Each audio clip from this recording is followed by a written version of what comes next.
السلام علیکم۔ بسم اللہ الرحمن الرحیم۔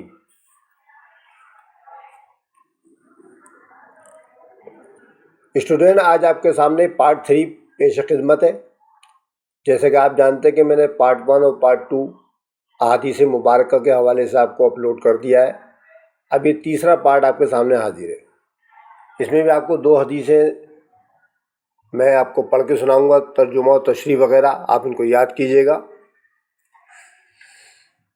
یاد کرنے کا طریقہ میں نے لاسٹ ویڈیوز وغیرہ میں بتا رکھا ہے، آپ سن کے یاد کریں، صرف ان کو 3-4 مرتبہ سن لیا کریں، آپ کے ذہن میں ایک کانسیپٹ کلیئر ہو جائے گا، آپ اپنے الفاظ میں لکھ سکتے ہیں، ٹھیک ہے؟ رٹا مارنے کی ضرورت نہیں ہے۔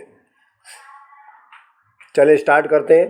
تو بیٹا یہ جو آپ کی حدیث نمبر 5 جو لکھی ہوئی ہے میں نے، وہ کچھ یوں ہے: بسم اللہ الرحمن الرحیم، طلب العلم فریضۃ علی کل مسلمین۔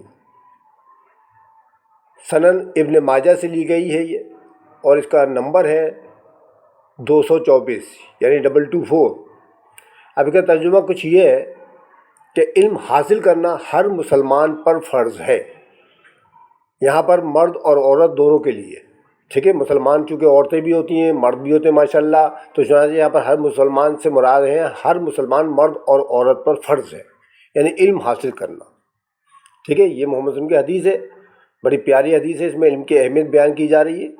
اب اس کی میں تشریح کو پڑھ کے سنا دیتا ہوں۔ اس حدیث میں علم کی اہمیت اور فضیلت بیان کی گئی ہے۔ ہر قسم کے علوم و فنون کے بارے میں دسترس رکھنے کو علم کہا جاتا ہے۔ البتہ ابتدائے اسلام میں علم سے مراد قرآن و حدیث کا علم لیا جاتا تھا، جس کے ذریعے اپنے خالق و مالک کا قرب حاصل ہو سکے اور ہر اچھے برے، حرام اور حلال کی تمیز کی جا سکے اور گناہوں سے اجتناب کیا جا سکے۔ علم کی 2 حیثیتیں ہیں۔ نمبر 1 فرض عین۔ اس کے مطابق ہر آدمی، چاہے وہ مرد ہو یا عورت، اس کو اتنا علم سیکھنا ہے جس کے ذریعے وہ عقیدے کی ضروری باتیں، حلال حرام، پاک و ناپاک، اور دنیا میں رہنے کے لیے اپنی ذمہ داری کی پہچان کر سکے۔ جبکہ فرض کفایہ نمبر 2 ہے، دوسری حیثیت، دین کا مکمل علم حاصل کرنا اور دنیاوی علوم و فنون کا حصول فرض کفایہ ہے۔ چنانچہ اس حدیث میں انفرادی اور اجتماعی طور پر علم کو لازم قرار دیا گیا ہے۔ اس میں مردوں کے ساتھ عورتیں بھی شامل ہیں تاکہ وہ آئندہ آنے والی نسلوں کی تربیت اسلامی خطوط پر کر سکیں، تاکہ ایک مکمل اسلامی معاشرہ تکمیل پا سکے۔ تو بیٹا یہ تشریح آپ کو میں پڑھ کے سنا دی، تھوڑی سی میں وضاحت کر دیتا ہوں کچھ مشکل الفاظ کے اندر۔ دیکھیں تشریح کے شروع میں آپ کو لکھا ہوا نظر آ رہا ہے دسترس، ٹھیک ہے؟ دسترس معنی ہوتا ہے عبور حاصل کرنا، یعنی ہر قسم کے علوم و فنون کے بارے میں، ہر قسم کے علم کی جمع ہے علوم، ٹھیک ہے؟ چنانچہ علوم و فنون کے بارے میں یعنی سارے کے سارے جتنے علوم ہیں ہمارے یہاں، مثلا آپ جانتے ہیں دنیاوی طور پر بھی ہیں، دینی لحاظ سے بھی ہیں۔ یہاں پر اگر دینی لحاظ سے دیکھا جائے تو قرآن و حدیث آ گئے، فقہ آ گیا، ٹھیک ہے؟ جبکہ اور دنیاوی لحاظ سے دیکھا جائے تو ڈاکٹریٹ کی تعلیم آ گئی، انجینئرنگ کی تعلیم آ گئی، اس میں فزکس بھی ہے، کیمسٹری بھی ہے، بایولوجی بھی ہے، میتھ بھی ہے، یہ تمام علوم کہلائیں گے یہ۔ اور فنون جتنے بھی آپ جو ہے کورسز وغیرہ کرتے ہیں، مثال کے طور پر کمپیوٹر کورسز کرتے ہیں، اس کے علاوہ آرکیٹیکچر کورسز کرتے ہیں، اور دوسرے کام جتنے بھی ہیں وہ فنون کہلاتے ہیں۔ تو چنانچہ ہر قسم کے علوم و فنون کے بارے میں دسترس رکھنے کو علم کہا جاتا ہے۔ یہ اس کی میں نے تشریح کر دی آپ کے، ٹھیک ہے؟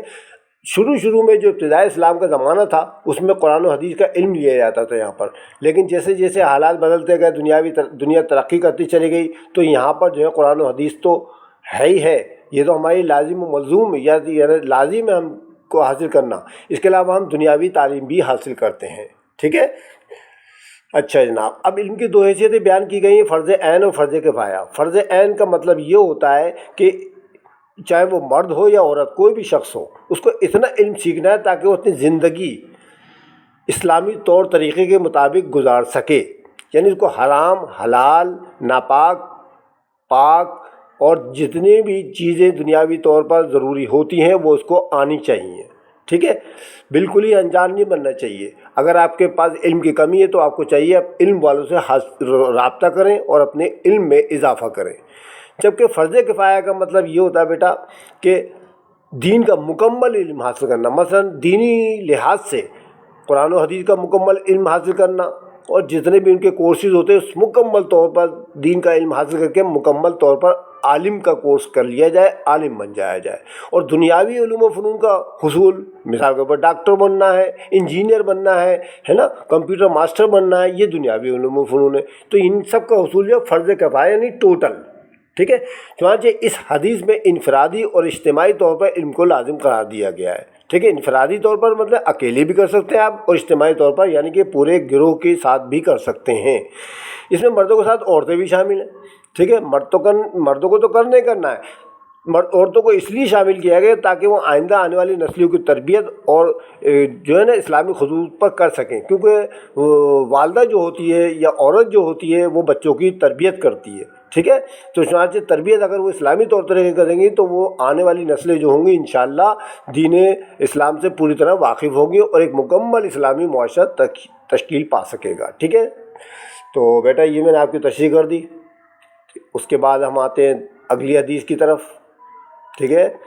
حدیث نمبر 6 ہے الصلاۃ و اماد الدین، ٹھیک ہے۔ الصلاۃ کہتے ہیں بیٹا نماز کو، اماد کہتے ہیں دین وہ ستون کو، اور الدین دین کا مطلب ہوتا ہے نظام، ٹھیک ہے۔ لیکن یہاں پر نماز دین کا ستون ہے، ہمارے دین اسلام سے مراد ہے یہاں پر، ٹھیک ہے۔ تو نماز دین کا ستون ہے۔ اب اس کی میں تشریح کر دیتا ہوں آپ کو تھوڑی۔ اس حدیث میں نماز کی فضیلت اور اہمیت بیان کی گئی ہے اور نماز کو دین کا ستون قرار دیا گیا ہے۔ اسلام کی بنیاد 5 باتوں پر ہے۔ نمبر 1 توحید اور رسالت کی گواہی دینا، یعنی ایک اللہ کو ماننا اور محمد صلی اللہ علیہ وسلم اور دیگر رسولوں پر ایمان لانا۔ نمبر 2 نماز قائم کرنا، ٹھیک ہے، یعنی واقیم الصلاۃ یعنی نماز قائم کرنا۔ نمبر 3 زکوٰۃ ادا کرنا، یعنی جو ہم پر زکوٰۃ واجب ہے، جو صاحب استطاعت لوگ ہیں ان کے اوپر زکوٰۃ جو واجب ہے وہ اس کو ادا کریں۔ نمبر 4 روزے رکھنا، رمضان میں آپ جانتے ہیں، آپ سب جانتے ہیں اچھی طرح سے کہ رمضان میں 29 یا 30 روزے ہر سال آتے ہیں، وہ روزے رکھنا، ٹھیک ہے۔ نمبر 5 بیت اللہ کا حج ادا کرنا۔ یہ بیت اللہ کا حج کا مطلب کیا ہے؟ یعنی حج ادا کرنے کے لیے خانہ کعبہ اور مدینہ منورہ وغیرہ کا سفر اختیار کرنا، اور یہ صاحب استطاعت لوگوں پر فرض ہے، ٹھیک ہے، ہر شخص پر فرض نہیں ہے۔ اچھا جی، اب آگے لکھا ہوا ہے نماز دین کا ستون ہے۔ اس کی وجہ یہ کہ اسلام کی عمارت 4 ستونوں یعنی نماز، روزہ، حج اور زکوٰۃ پر قائم ہے۔ ان میں سب سے اہم ستون جو ہے نماز ہے، ٹھیک ہے۔ یعنی کیا مطلب ہوا؟ نماز، روزہ، حج، زکوٰۃ ہے نا، ان میں سب سے اہم نماز ہے۔ اس کی اہمیت کا اندازہ اس بات سے لگایا جا سکتا ہے کہ نماز کسی حالت میں معاف نہیں ہے۔ روزہ بیماری یا سفر کی حالت میں قضا کیا جا سکتا ہے، جبکہ زکوٰۃ اور حج صرف صاحب استطاعت لوگوں پر فرض ہے۔ لیکن نماز ہر شخص پر وقت کے مطابق فرض ہے۔ اگر کھڑے ہونے کی طاقت نہیں ہے تو بیٹھ کر پڑھیں، اگر بیٹھنے کی ہمت نہیں ہے تو لیٹ کر پڑھیں، اور اگر لیٹ کر بھی نہیں ہے تو اشاروں سے نماز کا حکم ہے، یعنی کسی بھی حالت میں معاف نہیں ہے۔ ان باتوں سے نماز کی اہمیت کا اندازہ لگایا جا سکتا ہے۔ چنانچہ ہمیں چاہیے کہ ہم اس فرض عبادت کا اہتمام کریں، اس کو ترک نہ کریں، ٹھیک ہے، کیونکہ اگر ہم نماز کو ترک کر دیں گے تو اسلام کی عمارت کے گرنے کا خدشہ لاحق ہو سکتا ہے۔ اس کی اہمیت کا اندازہ اس بات سے لگایا جا سکتا ہے کہ قرآن پاک میں لا تعداد مقامات پر اس کی ادائیگی کا حکم آیا ہے۔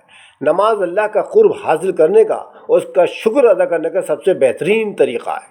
چنانچہ اللہ تعالیٰ سے دعا ہے کہ اللہ ہم کو 5 وقت کا نمازی بنائے اور ہماری ٹوٹی پھوٹی نمازوں کو قبول فرمائے، آمین ثم آمین۔ اب میں تھوڑی سی آپ کو اور وضاحت کروں اس کی، تھوڑی سی نماز کے بارے میں فار نالج، ٹھیک ہے، تاکہ آپ کے علم میں اضافہ ہو۔ لکھنا تو آپ کو یہی ہے جو آپ کے سامنے لکھا ہوا ہے، ٹھیک ہے، اتنا کافی ہے آپ کے لیے۔ تو میں تھوڑا سا وضاحت کر دیتا ہوں۔ بیٹا یہاں پر جو ہے دین اسلام کو ایک عمارت سے تشبیہ دی گئی ہے۔ اب جانتے ہیں کہ جب ہم RCC کی چھت ڈالتے ہیں تو نیچے پلر بنانے پڑتے ہیں، ٹھیک ہے، پلر بنانے پڑتے ہیں۔ ان پلرز کے اوپر جو ہے یہ چھت قائم و دائم رہتی ہے۔ اگر ہم بغیر پلروں کی چھت بنائیں گے تو اس کے گرنے کا خطرہ رہ سکتا ہے، ٹھیک ہے۔ تو ہم کوئی بھی عمارت بناتے ہیں تو نیچے پلرز تو لازمی طور پر ڈالتے ہیں اس کی، ٹھیک ہے نا، بیس کے اندر۔ تو چنانچہ اسلام کی عمارت 4 ستون یعنی 4 پلرز کے اوپر قائم ہے۔ پہلی کون سی ہے؟ نماز، دوسری ہے روزہ، تیسری حج اور چوتھی زکوٰۃ۔ یہ چاروں کے چاروں پلرز ہیں یہ، ٹھیک ہے، ان میں سب سے اہم ترین جو ہے نا نماز ہے، نماز ہے بیٹا۔ روزہ تو بیماری کی حالت میں قضا کر سکتے ہیں ہم، حالت سفر میں ہو تو قضا ہو جاتا ہے، بعد میں آپ گنتی پوری کر لیں۔ حج اور زکوٰۃ جو ہے صاحب استطاعت لوگوں میں یعنی امیر لوگوں پر فرض ہے، ٹھیک ہے، لیکن نماز ایک ایسی عبادت ہے جو کسی حالت میں معاف نہیں ہے، یہ لازمی فرض ادا کرنا پڑے گا۔ اب نماز کی اہمیت کا اندازہ اس بات سے لگایا جا سکتا ہے کہ قیامت کے دن سب سے پہلا سوال نماز کے بارے میں ہوگا، ٹھیک ہے، نماز کے بارے میں ہوگا۔ اچھا، ایک اور اس کی اہمیت دی جا سکتی ہے کہ اگر ہم دنیا کے اندر ایک وقت کی نماز نہ پڑھیں تو قیامت کے دن یعنی یوم آخرت کے دن ہمیں جہنم میں ایک نماز کے بدلے میں 2,86,00,000 برس جلایا جائے گا، پھر اس کے بعد ہمیں جنت میں داخل کیا جائے گا۔ تو نماز کی تو بڑی اہمیت ہے بچوں، چنانچہ ہم کو چاہیے کہ نماز باقاعدگی سے پڑھیں، ٹھیک ہے نا۔ تو میں نے آپ کو یہ تمام باتیں بتا دی بیٹا، تو امید ہے کہ آپ کی سمجھ میں آ گئی ہوں گی۔ نماز کے بارے میں ساری تھوڑی بہت بتا دی ہیں میں نے آپ کو۔ اللہ تعالیٰ سے دعا ہے کہ اللہ تعالیٰ ہم کو باقاعدگی کے ساتھ نماز پڑھنے کی توفیق عطا فرمائے، ٹھیک ہے، ہمیں پکا اور سچا نمازی بنائے۔ اگر مجھ سے ویڈیو میں کوئی غلطی ہو گئی ہو تو اللہ تعالیٰ مجھے معاف فرمائے، ٹھیک ہے۔ تو بیٹا آج یہ پارٹ 3 کر دیا میں نے آپ کو اپلوڈ کر رہا ہوں میں۔ اس کے بعد پارٹ 4 آئے گا آپ کا، اس میں 2 حدیثیں اور ہیں، تو آپ کے سلیبس کے اندر 8 حدیثیں میں نے امپورٹنٹ لگائی تھیں، تو آپ ان کو یاد کر لیجئے گا، ٹھیک ہے۔ اگر کسی بچے نے بیل آئیکن نہیں دبایا تو بیل آئیکن دبا دے۔ اگر آپ کو یہ حدیث میرا یہ طریقہ اچھا لگے تو اس کو لائک کرنا مت بھولیں، اپنے دوستوں اور ساتھیوں کو شیئر کریں۔ انشاءاللہ اگلی ویڈیو میں پھر آپ سے ملاقات ہوتی ہے، تب تک کے لیے خدا حافظ۔